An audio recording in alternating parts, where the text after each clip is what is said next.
You pull into a truck stop late at night, and the parking lot is absolutely packed. Row after row of semi-trucks, lights off, curtains drawn.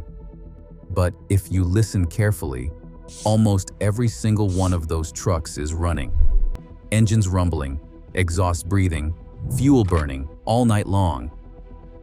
And your first thought might be, how are these guys not completely draining their tanks by morning? It seems like it should not work. But it does. And the reason why tells you a lot more about how these machines actually operate than you might expect. Hi, my name is Jeremy, and this is Trucks United, the channel where we get into the nuts and bolts of the trucking world, break down the engineering, the regulations, and the real-world decisions that keep freight moving across the globe. If you are new here, welcome. And if you have been with us for a while, you already know we do not just scratch the surface. Let's start with the numbers, because honestly, the numbers are where this whole story begins and where most people's assumptions fall apart completely. A modern long-haul semi-truck rolling down the highway is burning somewhere between 6 and 8 miles per gallon of diesel. Now, I know what you are thinking. That sounds terrible. And compared to your car, it is. But before you feel too sorry for the fuel bill, remember, we are talking about a vehicle that can weigh up to 80,000 pounds fully loaded. That is the weight of about 13 full-grown African elephants, in case you needed a mental image. So 6 to 8 miles per gallon is actually a remarkable engineering achievement when you put it that way. But here is what that number really means in practice. At 65 miles per hour, that engine is working seriously hard. It is fighting aerodynamic drag. It is pushing against rolling resistance on every single one of those 18 tires. It is climbing grades, descending grades, and constantly managing the sheer mechanical effort of keeping 80,000 pounds of truck and cargo moving forward at highway speed. The fuel demand is constant, and the engine is answering that demand every single second. Now take that exact same truck and park it. Speed drops to 0, and load drops to almost nothing.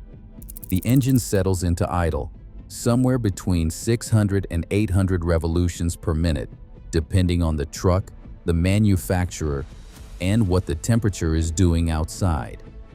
And here is where the numbers get really interesting. At that idle speed, fuel consumption falls off a cliff. We are talking somewhere between 0.8 and 1.2 gallons per hour. Most experienced fleet operators and owner-operators just round it to 1 gallon per hour as a working rule of thumb. And in practice, that figure holds up pretty reliably across most modern diesel engines.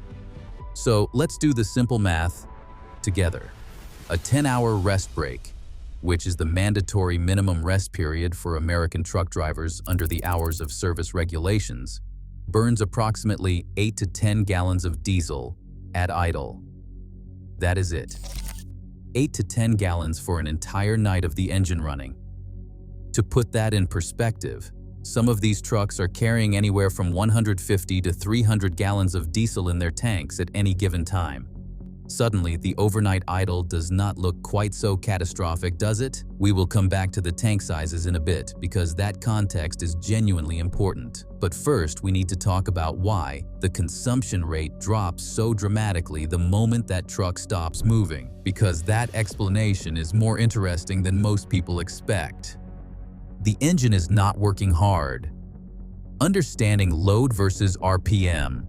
This is the part that most people outside of trucking never really think about, and it is honestly the key to understanding the whole thing. When people hear the word engine and the word running, they tend to think of fuel consumption as being relatively constant. Like a light bulb, if it is on, it is using electricity at a fixed rate. But that is not how internal combustion engines work at all. A diesel engine is not a light bulb.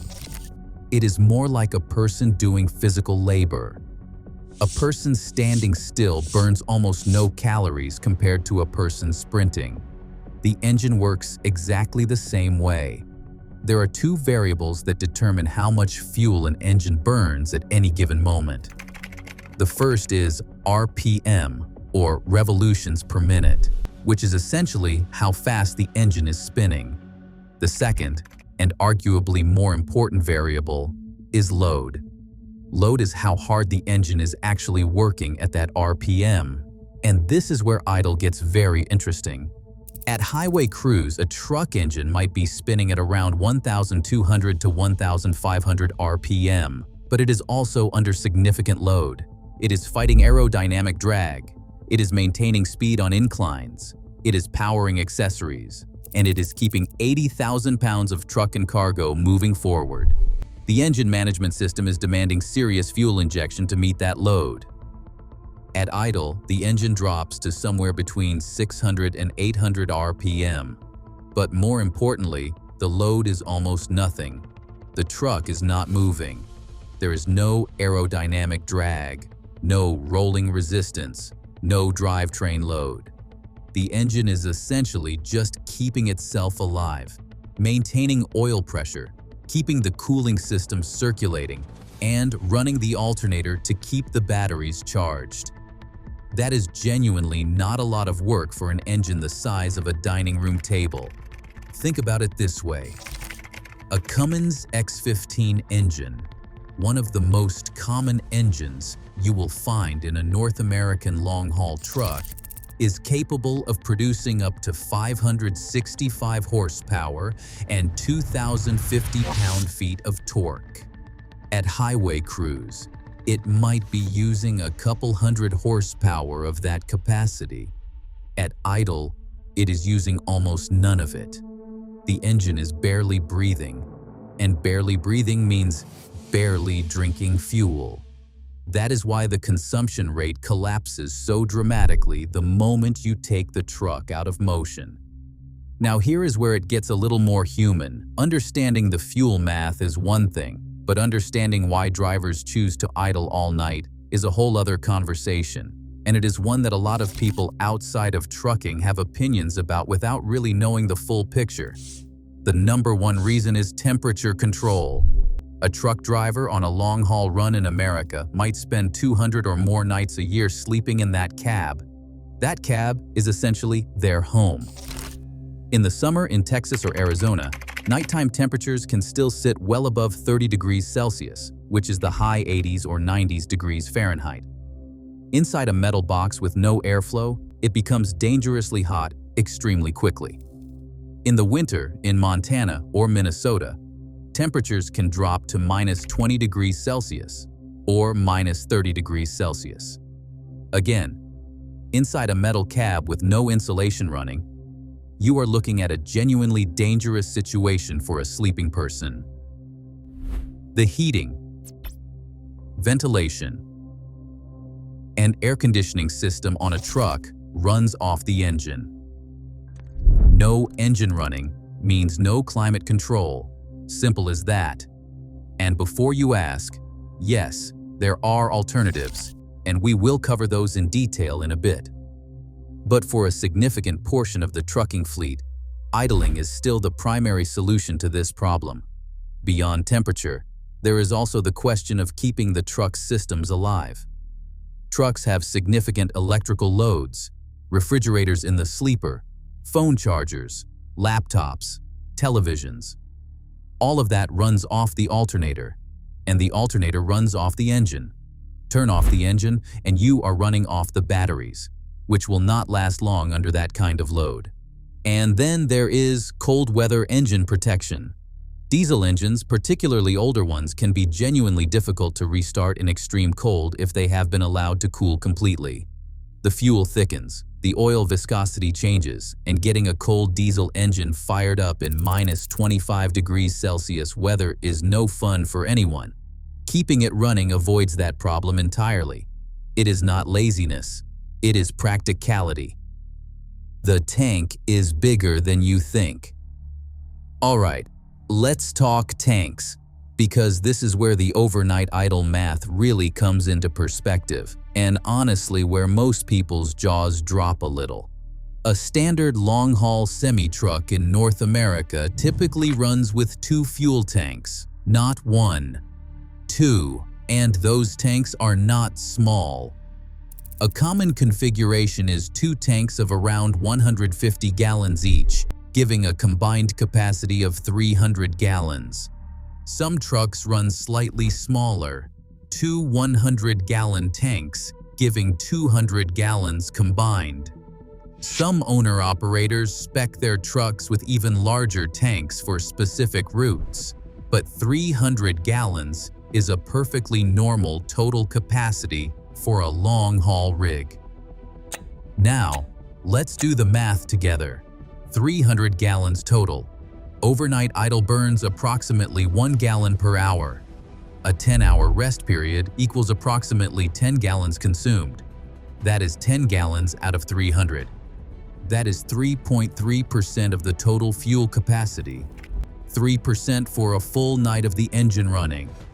To put that another way, if a driver fills up completely on a Monday morning and does nothing but idle for the entire week without driving a single mile, they would still have fuel left in the tank by Sunday. Now obviously that is a ridiculous scenario because no truck is just sitting idling without going anywhere. But it illustrates the point perfectly. The tank is so large relative to the idle consumption rate that overnight, idling barely registers as a meaningful drain on the fuel supply. This is genuinely one of those cases where the math tells a completely different story than the gut feeling, and I love those moments. Honestly, that is half the reason we make these videos. The regulations trying to kill the idle. Here is where it gets complicated. While the fuel math might suggest that idling is no big deal, governments, particularly in the United States, have spent decades trying to reduce it. The reasons are legitimate, even if the rules themselves are a patchwork mess. Diesel exhaust contains particulate matter, nitrogen oxides, and a range of other emissions that have real impacts on air quality. A single truck idling is not a catastrophe, but picture that truck stop we described at the beginning of this video. 100 trucks all idling simultaneously in a confined area all night long. That is a different story from an air quality standpoint. In the United States, anti-idling regulations are handled at the state level, and the result is one of the most confusing regulatory landscapes you can imagine. Some states, like California, have strict limits. Engines cannot idle for more than 5 minutes in most circumstances. Other states are far more lenient, particularly around temperature exemptions. If the outside temperature is below a certain threshold or above a certain threshold, idling for climate control is typically permitted. The specific numbers vary by state, which means a driver crossing multiple states on a single run has to mentally keep track of different rules in different jurisdictions.